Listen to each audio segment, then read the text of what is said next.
Okay, there's a lull in the rain, and I mean it's been pouring. Thought I'd come out here and see what the temperature of the oven is in the pouring rain. 240 degrees still. And I'm gonna have trouble getting this mud off my shoes now.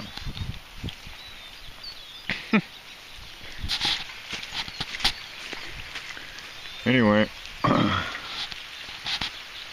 those are the clouds that came in, and that oven is sitting out there in the pouring rain at 240 degrees.